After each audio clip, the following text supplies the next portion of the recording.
We've just visited the cemetery of Sons of Israel, also called City of Homes, out on Wilbraham Road in Springfield. And now we're visiting with Harry Aizenstat, who's going to give us his background a little bit. You'll have to pronounce my name correctly. Aizenstat. Sorry, Aizen. Okay. The story I heard was that the... Already? Yeah, go ahead. The story that I heard was that the land on Wilbraham Road was originally purchased by Kesser Israel. And at one point they needed money, so they sold off portions of that land. A portion went to City of Springfield City of Homes Lodge, and another portion went to the Sons of Israel Synagogue. And that's what I've heard. That's the story I heard. Explain to us what City of Homes Lodge is. A fraternal lodge, composed of Jewish members. One of the primary reasons was that they could buy when they bought the land. They would sell off. One of the inducements to membership would be that you could get a plot, have a plot, plus a small amount of insurance would be made available to you in the event that you signed up. And that's what it is today. Do you follow me? Mm-hmm. Then you can shut it off. All for purposes of burial only. Yeah, I mean, it's a fraternal lodge with social, a social. You could belong to City of Homes and be a member of any synagogue. It had nothing to do with religion, except to provide you with what would be a Jewish cemetery. Got it. We saw 3 distinct units in that cemetery. One was shown to us by Mel Grant and his daughter-in-law. That is not the City of Homes. Janet. Okay, so that's next to it. That is next to it. The other one is got... The City of Homes is like an L. Oh. It runs this way. It runs north and south, and east and west. Mm-hmm. And in the east-west portion, it borders. Well, on the north-south, it borders Kesser Israel, and a portion on the east-west. And then the other portion borders the Sons of Israel. Uh-huh. I got it. I mean, I understand. L-shaped, right. yeah. I mean, you got here it's Wilbraham Road. Uh-huh. They lead this way, and then this way. Right. No, that's right. Right. And in that inside And section within that L are 2 other units. are 2 other cemeteries, namely Kesser Israel and Sons of Israel. We visited Sons of Israel and walked through into Kesser Israel.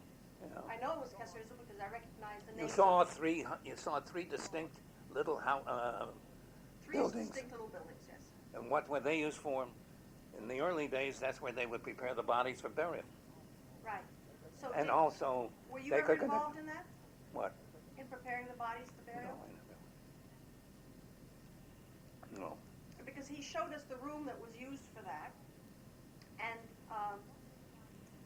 I wondered about where did the water that was used to wash the bodies, where did that go to? Where did it drain? No, we had. I mean, I used to go up in the fall to have the water shut off, and then there was water there. There was water for 2 reasons, I guess. One for the bodies, and one for taking care of the lawns and so forth. So there was a fence between the City of Homes and Kesser, but there was no fence between Kesser and Sons of Zion? No, Sons of Israel, right. Okay, now we got the history of that. And Sons of Zion was a place. Sons of Israel. I'm sorry, City Yeah, of we Homes. called it the Rosh Hashanah. The Rosh Hashanah, right. I mean, if a man wasn't a member of a synagogue, then he went to City of Homes. he could go. I mean, it wasn't for those who didn't want to belong to a synagogue and felt that it was too much. They would go to City of Homes. So that's still an active burial. Oh, society. very much. Wow. They bury more people than the two of us together. Right. I mean, when I say Kesser Israel, I'm sorry about when it kills me. What's in that little building in the Kesser Israel cemetery? Besides the cleaning, that's all there is. Besides the what? The body cleaning room. Well, it was used for services too. Oh. Sometimes, and they would say in clement weather, right, we could have services in there. Have you been in there recently? Last year, I used to sit there for 30 odd years. I used to come there prior to the holidays and sit there and collect money. Ah. People would right. People would come in and they'd give a check, right, so forth and so on. So it's like a little office. It wasn't an office. It was just a space. Just a space. But it's got 2 rooms. Well, in our place it had. I wouldn't call it 2 rooms. It was one big about big this room. size of this room. Yeah, a little larger than this. One big room. Okay, what we saw today is distinctly 2. It's a bigger building. It's 2 rooms, and it was interesting to see what was in there. So I was curious as to what was in the other ones. No, they were both the same. I mean, I would say there was no difference. They were just empty buildings that were used in the old days, before his time, before my time, to prepare bodies, right, and in the event of inclement weather or something like that, to have a conduct the service. But that was my understanding as how 3 cemeteries went up there. Now, using this book? Yeah, this book, if you try to find the earliest date of where are the Freedmans buried? my in-laws are buried in Beth Israel. He was called to this community by Rabbi Rappaport, who was Was Rappaport? Did he die here, Rappaport? he died in Israel. Oh, right. His and did you didn't know his I don't know. granddaughter would have been Janice Rappaport, who was a very close friend, my wife's closest friend. And she married a man named Sid Gordon from Holyoke, whose mother wrote a book about Holyoke, not a novel. Try to find it. What's her name? Gordon? The last name would be Gordon. Shana Gordon? Where? No, she's buried probably up in Holyoke, one of the 2 cemeteries up there. Well, If you can, a lot of Gordons here. not in Holyoke. Here. Oh, I don't know which cemetery now. 903. What you can do is you can get the approximate date of the cemeteries. Well, it said, what did it say on the outside? 18. Oh, they. Outside of the one we were just in, it said 18 something. No? I'm wrong? Again, when we go upstairs and you look in that book, you got that book there the history of the Jews. Yeah, Galen. All right, that tells you when he went into the. We want City of Homes, Kesser, and how come City of Homes has 2 places? No, City of Homes 1, City of Homes 2. Well, they have at one time, what they did, there's a road that leads down into the cemetery, Yeah. and that was empty. Now, and then they spent quite a bit of money. The reason I laughed, the guy who was in charge of the cemetery nearly went to jail. he phoned it around. He's now in Pittsburgh, the last I knew. So, when you were saying to figure out which one of the oldest graves, did you want me to look in City of Homes or in? No. Well, if you want to look at City of Homes, that'll tell you when they got it, and you look at it, Kesser Israel. Oh, it says here the earliest burial there is 1918. Who? City of Home. City of Homes. Okay, what about? City of Homes, Congregation Kesser Israel, and City. We were much earlier than that. Well, maybe this is not correct. All of this. What's that? All of this information. Here's Sons of Zion. Oh, that's for their Shalom. This is off, isn't it? No, turn it off. Yeah. He went on a horse. He was riding a horse and wagon, and the horse took off, and the man was killed. I don't know if I still have the correspondence I had.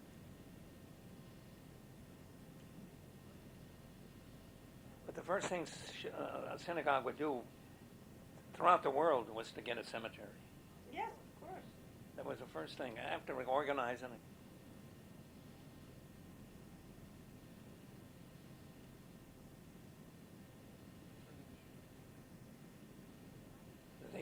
In the beginning, I mean, 1927. It says on the gate. what? 1927. That's actually really interesting. So now back in the building, Kesser Israel's building. There's a small building close to Sumner Avenue, closer to Yeah. not the school building, that was erected by Kadima Synagogue as a sukkah. Although it's composed of brick, I mean it's a brick building, nevertheless it was possible to open up the roof or the ceiling to become a sukkah. And as a matter of fact, we used it. However, when Kesser Israel decided to have sponsor bingo, it meant that we couldn't use the Social hall? the social hall for services in the evening. So, and to correct that situation, we decided we would use that building, and we would make it into a sanctuary. We had a place for the Torah, but we didn't have the lines of Judah. And when I went out to when I would go into the Sons of Israel's place, they had an ark with they could use it. They had an ark there. But remember I said they had services?